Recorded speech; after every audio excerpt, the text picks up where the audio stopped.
രാത്രി പെരുന്നാൾ കഴിഞ്ഞ് ഒരുപാട് വൈകിയത് കൊണ്ട് തന്നെ പൊന്നൂസ് എണീക്കാൻ കുറച്ച് ലേറ്റായി. അതുകൊണ്ട് തന്നെ പൊന്നൂസ് എണീറ്റ ശേഷമാണ് ഞങ്ങൾ മേമ്മയുടെ വീട്ടിലേക്ക് ബ്രേക്ക്ഫാസ്റ്റ് കഴിക്കാനായിട്ട് പോകുന്നത്. മേമ്മയുടെ വീട് അവിടെ അടുത്തായതുകൊണ്ട് തന്നെ ബ്രേക്ക്ഫാസ്റ്റ് കഴിച്ച് ഞങ്ങൾ തിരിച്ചു പോന്നു. പിന്നെ കുറച്ച് കഴിഞ്ഞ് ഡ്രസ്സൊക്കെ മാറിയാണ് പിന്നെയും പോയത്. ബ്രേക്ക്ഫാസ്റ്റ് കഴിക്കുന്നത് യൂട്യൂബിൽ കാണിക്കുന്നില്ല അമ്മയെന്ന് പറഞ്ഞിട്ട് എന്നെ കൊണ്ട് നിർബന്ധിച്ച് പിടിപ്പിച്ചതാണിത്. എന്നിട്ട് കാണിക്കുകയാണ് അവള്, ഇതാണെന്നൊക്കെ പറഞ്ഞിട്ട് കാണിച്ചു തരികയാണ്. വെള്ളയപ്പം ഇറച്ചിക്കറിയായിരുന്നു രാവിലത്തെ ഭക്ഷണം. രാവിലത്തെ ബ്രേക്ക്ഫാസ്റ്റ് കഴിച്ച ശേഷം ഞങ്ങൾ വീട്ടിൽ പോയി കുളിച്ച് ഫ്രഷ് ആയിട്ടാണ് പിന്നെ വരുന്നത്. പൊന്നൂസ് വന്ന വഴിക്ക് ചേട്ടന്മാരുടെ കളി സാധനങ്ങളൊക്കെ എടുത്തിട്ട് അവളുടെ കളി സ്റ്റാർട്ട് ചെയ്തു. കസിൻസൊക്കെ ഉണ്ടായിരുന്നതുകൊണ്ട് അവരുടെ കുട്ടികളൊക്കെ ആയി പൊന്നൂസ് ഭയങ്കര ഹാപ്പി ആയിരുന്നു.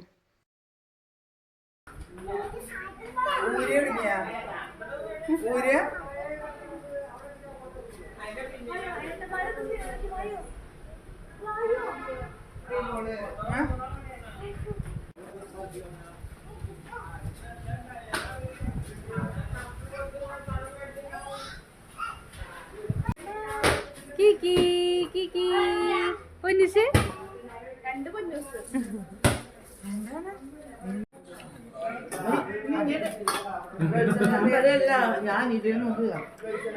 ഉച്ചയായപ്പോൾ പിന്നെ എല്ലാവരും ബിരിയാണി കഴിച്ചു.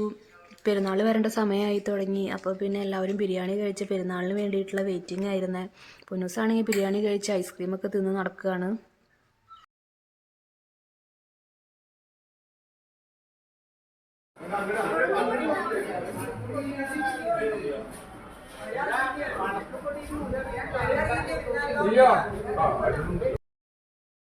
ഇതാ പെരുന്നാളിൻ്റെ ടീമുകൾ വന്നു തുടങ്ങി.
അങ്ങനെ പെരുന്നാളിൻ്റെ ടീമുകളൊക്കെ പോയ ശേഷം പൊന്നൂസും അപ്പയും കൂടിയിട്ടുള്ള ബോൾ കളിയായിരുന്നു കുറച്ച് നേരം. പിന്നെ ഞങ്ങൾ പള്ളിയിലേക്കൊക്കെ പോയി. ഇതാണ് ഞാൻ പറഞ്ഞ കേറ്റത്തെ പള്ളി പെരുന്നാൾ. അങ്ങനെ ഞങ്ങൾ പെരുന്നാളൊക്കെ കണ്ട് നേർച്ചയൊക്കെ കൊടുക്കുന്നുണ്ടായിരുന്നു. അതൊക്കെ കണ്ട് ഞങ്ങൾ മേമ്മയുടെ വീട്ടിലേക്ക് തിരിച്ചു പോയി. ചായയൊക്കെ കുടിച്ച് പിന്നെ ഞങ്ങൾ ഞങ്ങളുടെ വീട്ടിലേക്ക് പോയി. കുറേ ആളുകൾ പെരുന്നാൾ കാണാൻ പള്ളിയിലേക്ക് വന്നിട്ടുണ്ടായിരുന്നു. നല്ല തിരക്കായിരുന്നു. റോഡിൽ ചെറിയ ട്രാഫിക്കും കാര്യങ്ങളൊക്കെ ഉണ്ട്. റാസ പോകുന്നതാണ് കാണുന്നത്. അതിനുശേഷമാണ് ചോറ് കൊടുക്കലൊക്കെ. അങ്ങനെ പെരുന്നാൾ അവസാനിച്ചു. ഇത്രയേ ഉള്ളൂ ഗൈസ്. ഇനി പുതിയൊരു വീഡിയോ ആയിട്ട് പിന്നെ വരുന്നതായിരിക്കും. ടാറ്റ ബൈ.